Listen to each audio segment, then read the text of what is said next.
ओम नमस्ते अस्तु भगवन् विश्वेश्वराय महादेवाय त्रयंबकाय त्रिपुरान्तकाय त्रिकाग्निकालाय कालाग्निरुद्राय नीलकंठाय मृत्युंजयाय सर्वेश्वराय सदाशिवाय श्रीमन्महादेवाय नमः। মহাদেবকে স্মরণ করে আমাদের দর্শকবৃন্দদের প্রণাম জানিয়ে আজকের অনুষ্ঠান শুরু করলাম। আমাদের প্রত্যেকেরই জীবনে কর্ম কি হবে এটা নিয়ে কম বেশি প্রশ্ন থাকেই। যখন কেরিয়ার শুরু হয়, কারোর হয়তো কোনো ব্যক্তির ক্ষেত্রে 18 বছরে কেরিয়ার শুরু হচ্ছে, কোনো ব্যক্তির ক্ষেত্রে 20 বছরে হচ্ছে, আবার কারোর ক্ষেত্রে হয়তো 27-28 বছরে হচ্ছে। যে বয়সী হোক না কেন, প্রত্যেকের ক্ষেত্রেই কিন্তু একটা কোয়েশ্চেন আমাদের মনে থাকে যে আমরা কোন দিকে যাব, কর্ম করব, চাকরি হিসেবে আমাদের জায়গাটাকে কর্মটাকে আমরা চুজ করব, নাকি ব্যবসার দিকে যাব। দেখুন, ব্যবসা তো অনেক রকমের হয়। আপনি দেখবেন ছোট ছোট স্টলেও ব্যবসা হচ্ছে, কিছু শোরুমেও ব্যবসা হচ্ছে, ডিস্ট্রিবিউশন হাউসেও ব্যবসা হচ্ছে, বড় বড় এজেন্সিতেও ব্যবসা হচ্ছে, বিভিন্ন রকমের ব্যবসা হয়। এবার আপনার হরোস্কোপে দেখতে হবে যে আপনার হরোস্কোপ অনুযায়ী চাকরি আপনার সুইটেবল না ব্যবসা আপনার সুইটেবল। তো আমি এখানে লগ্নর সঙ্গে second house, 10th house, 11th হাউসের কানেকশন দেখবো একদিকে। অন্য যদি কর্ম আমরা চাকরির দিকে যেতে চাই, মানে কর্ম চুজ করার ক্ষেত্রে যদি আমরা চাকরির দিকে যেতে চাই, আর যদি আমরা ব্যবসা করতে চাই, ছোট ক্যাপিটালের ওপরেও অনেক ব্যবসা হয়, যদি আমরা ব্যবসা করতে চাই তখন আমরা ক্যাপিটালটাকে মাথায় রেখে দেখতে হবে যে ব্যক্তি বা যে জাতক জাতিকা ব্যবসা করবে তার second house, 7th house, 9th house এবং 11th হাউস এই কানেক্টিভিটি কতটা রয়েছে এবং তার মহাদশা, অন্তর্দশা, প্রত্যন্তর দশা কি চলছে যখন সে ব্যবসাটা শুরু করছে বা ইনভেস্ট করছে। আজকে আমি ব্যবসা নিয়ে আপনাদের সঙ্গে আলোচনা করব। ব্যক্তিগতভাবে আমি বহু ক্লায়েন্টের হরোস্কোপে দেখেছি এবং বন্ধু বান্ধব, আত্মীয় স্বজনের হরোস্কোপেও দেখেছি যে সপ্তম স্থান বিচার না করে অনেক ক্ষেত্রে কেউ কিন্তু প্রচুর টাকা ইনভেস্ট করে। কোন কোন ক্ষেত্রে এই ভুলটা হয়? ধরে নিন আপনার ব্যবসার স্থানে যদি রাহু বা কেতু বসে থাকে, ব্যবসার স্থানে যদি রাহু বা কেতু বসে থাকে এবং লগ্ন অনুযায়ী যদি দশা আপনার ফেভারেবল না হয়, সেই ক্ষেত্রে দেখা যায় হয়তো রাহুর দশা চলছে, সপ্তমেই রাহু বসে আছে, বা রাহুর দশা চলছে, সপ্তমে কেতু বসে আছে। এই ক্ষেত্রে দেখা যায় অনেক ক্ষেত্রেই কিন্তু তার হরোস্কোপের সঙ্গে রাহুর জায়গা, পজিশন যদি সঠিক না হয়, দেখা যায় প্রচুর টাকা ইনভেস্ট করেছে, সেই টাকা কিন্তু জলে চলে গেছে। সেই জন্য আমি বারবার বলি যে উক্ত মহাদশা দেখে কোন সময় আপনি ইনভেস্ট করছেন সেটা দেখে কিন্তু করা উচিত। অনেক ক্ষেত্রে আমরা দেখি যে ব্যবসাতে রোলিং হচ্ছে না, টাকা স্টাক হয়ে গেছে, অর্থাৎ আটকে গেছে। যে টাকা আপনি 10 লাখ টাকা ইনভেস্ট করলেন সেই টাকা কিন্তু রোল হচ্ছে না। আপনার গুডস মানে জিনিসপত্র আপনি করুন বা আপনি প্রোডাক্ট সেলিং করুন বা আপনার আদার্স যদি সেলিং, যদি অন্যান্য, এখন তো অনেক ধরনের ব্যবসা, ডিজিটাল মার্কেটিং বেরিয়েছে, অনেক ধরনের ব্যবসা বেরিয়েছে, সেই ক্ষেত্রে দেখতে হবে রাহুর কানেকশন কিন্তু লগ্নের সঙ্গে কি হয়ে রয়েছে।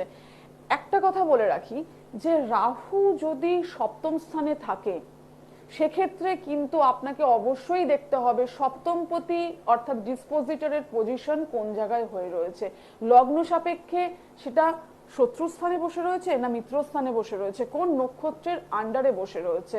ধরে নিন সাধারণ মানুষ আমরা কিছুই বুঝতে পারলাম না, অন্তত এইটুকুনি যদি আপনার কাছে কোষ্ঠী করা থাকে বা আপনি যদি আপনার পছন্দের কোনো অ্যাস্ট্রোলজারের কাছে গিয়ে থাকেন, সেখানে গিয়ে অন্তত কোন দশা অন্তর্দশা চলছে এবং আপনার সপ্তমপতি কে, এইটা দেখে কিন্তু আপনার ব্যবসা সিলেক্ট করা উচিত, অর্থাৎ স্থির করা উচিত।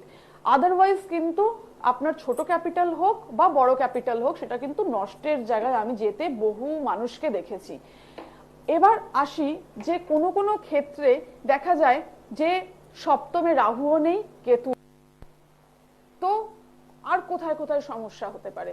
এটা কিন্তু বিভিন্ন লগ্নের ক্ষেত্রে বিভিন্ন গ্রহের কম্বিনেশনে এই সমস্যা আসতে পারে। আমি একটা ছোট আউটলাইন শুধু দিয়ে রাখছি, এটা আপনারা একটুখানি আপনাদের ক্ষেত্রে অ্যাপ্লাই করে দেখতে পারেন।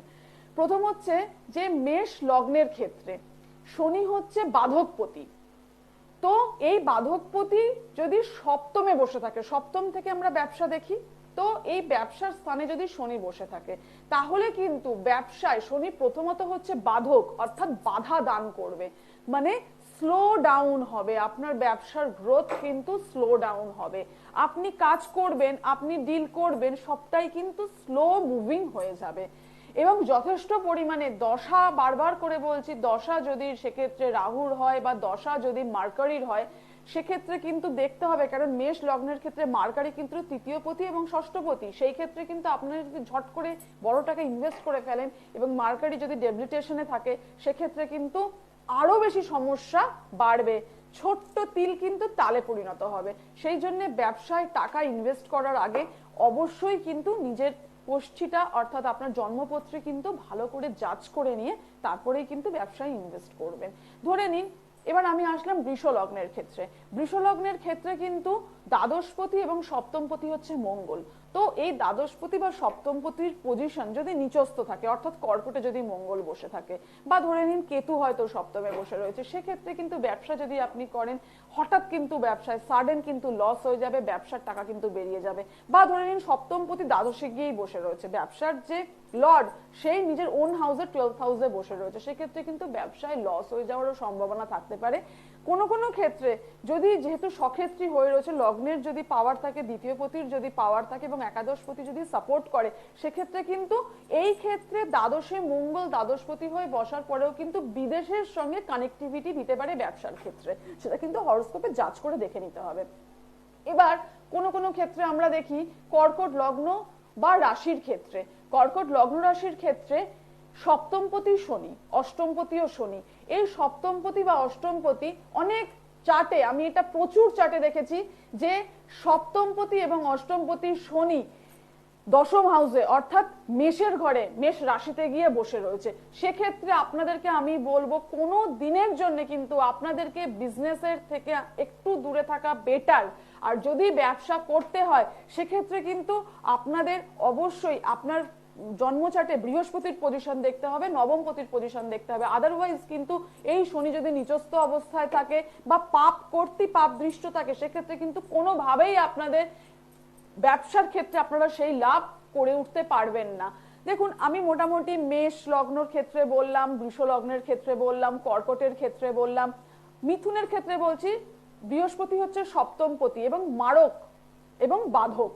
এই দুটো জায়গায় আমরা জানি বৃহস্পতি হচ্ছে আমাদের ন্যাচারাল বেনিফিট প্ল্যানেট অর্থাৎ শুভ গ্রহ, কিন্তু এই সপ্তমে যে বৃহস্পতি মারকত্ব অর্থাৎ এর একটা মারকত্বের দোষ রয়েছে, সেই জায়গায় যদি বৃহস্পতি ডেবিলিটেশনে থাকে বা যদি সঠিক গৃহে নক্ষত্রে যদি না গিয়ে বসে, সেই ক্ষেত্রেও কিন্তু আপনারা যদি বইয়ের ব্যবসা করতে চান, পেন পেন্সিল বা কনসালটেন্সি হাউসের ব্যবসা করতে চান, টোটালি কিন্তু সেখানে আপনার ইনভেস্টমেন্ট লসে যাবে।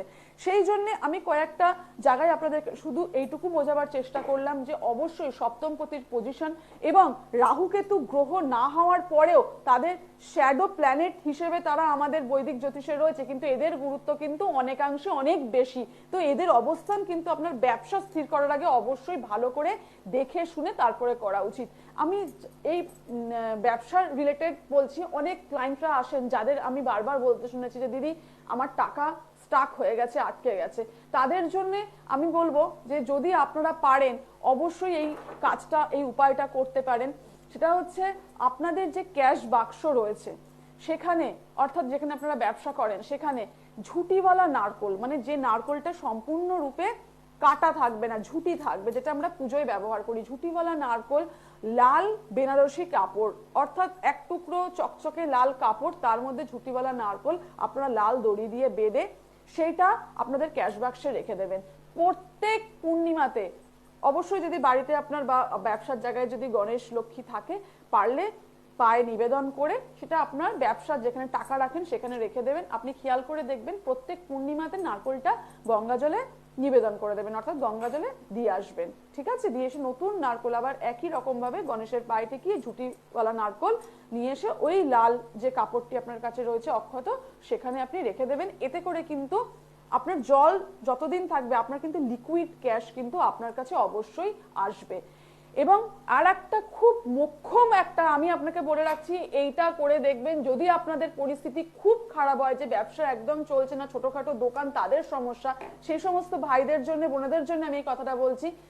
লাল শালু কাপড়ে বটের শিকড়, বট গাছের যে শিকড় হয় সেই শিকড় নিয়ে আসবেন এক টুকরো, নিয়ে এসে লাল শালু কাপড়ের মধ্যে সেই শিকড়টি লাল চন্দনের মধ্যে লিপ্ত করবেন, অর্থাৎ লাল চন্দনে ভালো করে চুবিয়ে গায়ের মধ্যে পুরো লাগিয়ে দেবেন, ঠিক আছে? দিয়ে ওই লাল শালু কাপড়ের মধ্যে আপনারা ওটি রেখে দেবেন, রেখে লাল সুতো দিয়ে ভালো করে বেঁধে বা কাপড়টাই ভালো করে আপনি জড়িয়ে নিয়ে সেটি আপনি যদি ঝুলিয়ে রাখেন, যেখানে আপনার দোকানদানি হচ্ছে বা যেখানে আপনার শোরুম বা ব্যবসার জায়গা, সেখানে যদি ঝুলিয়ে রাখেন, এটা কিন্তু মানি ম্যাগনেট হিসেবে কাজ করে, প্রচন্ড ভালো কাজ হয়।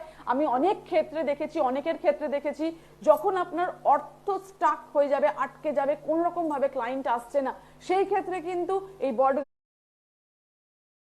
করবেন, করলে কিন্তু আপনাদের মানি ম্যাগনেটের কাজ করবে। আর যদি সম্ভবপর হয়, চন্দ্র কিন্তু হচ্ছে আমাদের লিকুইড ক্যাশের কারক গ্রহ, আমরা দুধ যদি মহাদেবকে অভিষেক করি প্রত্যেক পূর্ণিমাতে, এই ক্ষেত্রেও কিন্তু আমাদের লিকুইড ক্যাশ অনেকাংশে বেড়ে যায়। এই তিনটে উপায় আমি ব্যবসার ক্ষেত্রে বলে রাখলাম, এটা আপনারা করবেন। এবং ব্যবসার স্থানে অবশ্যই গঙ্গা জল প্রত্যেক দিন কিন্তু আমি বলবো জোয়ারের জল ছড়ানো উচিত, লোকে খেয়াল করে না ভাটার জল না জোয়ারের জল, সেটা খেয়াল করবেন। পারলে যারা গঙ্গা জল পাচ্ছেন না তাদের ক্ষেত্রে এটা প্রযোজ্য নয়, কিন্তু যারা গঙ্গার জল পাচ্ছেন আনতে বা তারা ব্যবহার করেন, তারা জোয়ারের জল এনে যাদের ব্যবসা একদম স্টাক হয়ে গেছে, সে তাদের শোরুম বা তাদের দোকানে বা তাদের জায়গায় চেম্বারে কিন্তু তারা ছড়াতে পারেন। এটাও কিন্তু এই উপায়গুলো কিন্তু প্রত্যেকটা খুব সুন্দর উপায়, এগুলো আপনারা ব্যবহার করে দেখুন। মহাদেবের কৃপায় সকলে ভালো থাকবেন। হর হর। দূর আর দূরে নেই